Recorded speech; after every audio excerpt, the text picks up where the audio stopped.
You're watching the Autos 360 Network.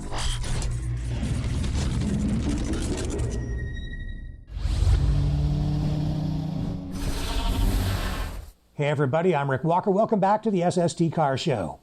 Mitsubishi, it's a car company that you might overlook, but you shouldn't if you're in the market for an SUV, and that's because they have a new offering in the new version of the Outlander. They've made it longer, they've made it wider. Here's our full review. One look at the new Mitsubishi Outlander and you'll do a double take. This is an attractive looking SUV. It's a big improvement over the old version. The front grille and the way the lights are configured on the front end make this vehicle look futuristic. Get behind the wheel and you'll find the chassis is stiff. And because the chassis is stiff, this thing handles great. The Outlander is built on the same platform as the Nissan Rogue, but it's set up differently. The ride is a little firmer, a little sharper. The interior is much nicer than you found in the previous version as well. The quality of the materials used for the interior is better. The design is simple and clean. The seats are comfortable and supportive. It's equipped with a 2.5-liter four-cylinder engine, and it produces about 182 horsepower.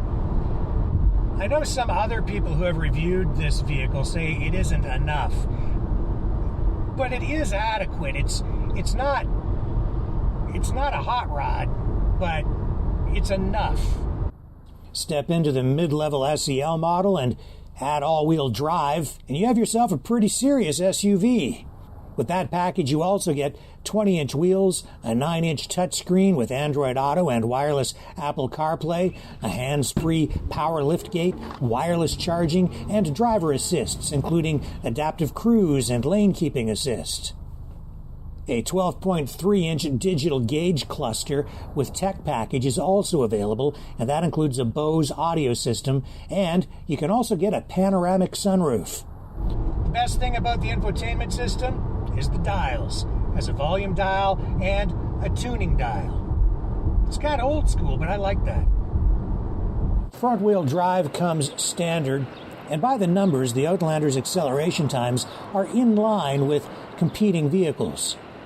It just doesn't feel as responsive, especially at highway speeds, and that's mainly because of the CVT transmission.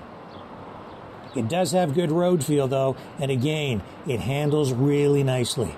Our test vehicle also had brakes that were very responsive. Really liked them.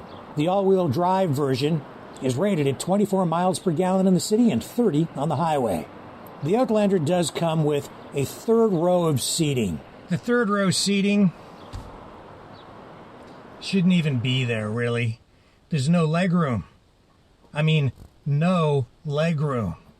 In addition, the giant headrests on the third row of seating obstruct your view when looking out the back window. It isn't unsafe, it's just a little annoying.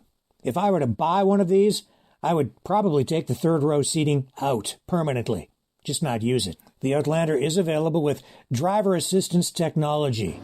That includes adaptive cruise control and a semi-autonomous drive mode. It really is loaded with a lot of tech. It has available forward collision warning and automated emergency braking, as well as blind spot monitoring and rear cross traffic alert. There's also available lane departure warning and lane keeping assist. The limited warranty covers 5 years or 60,000 miles. The powertrain warranty covers 10 years or 100,000 miles. 0 to 60 time, 8.2 seconds. The ergonomics are good. Everything is laid out logically. The gear selector takes a little getting used to. Mitsubishi is also promoting a feature called My Pilot Assist. It works with adaptive cruise control and other features including lane keeping assist and embedded navigation. It keeps the vehicle centered in the lane of travel. With this feature, the Outlander can automatically adjust steering angle, reduce speed along sharp curves. It can even manage stop-and-go heavy traffic. And that means that fatigue can be reduced on long trips. It handles great. The suspension is really, really nice. It's not too firm, not too soft for me. It just hits the sweet spot. Take a look at the quilted pattern in the seats and on the trim along the doors. In many respects, the Outlander feels upscale, and that stiff chassis is really reassuring. It feels very stable around town and on the highway. Overall, the build quality is excellent. It's as good as anything in its class. It also offers 6 different drive modes, adding confidence in a variety of driving conditions, from snow to dry pavement. Pricing starts as low as $26,000 US. But of course, the price increases rapidly as you get into the higher trim levels. Still, it is competitive. So the bottom line is, don't sell it short. Take a look. The new Mitsubishi Outlander does have a lot to offer. Turn back the hands of time with antique Chevrolet parts. Since 1971, we've been sourcing parts from around the world to help you restore and maintain antique Chevs. Nose to tail fins, we have your parts. Call us toll free at 1-866-767-2787. Get help from a real person or go to antiquechev.com. Download a catalog, order online, delivered to your front door. Antique Chev, helping you turn back the hands of time.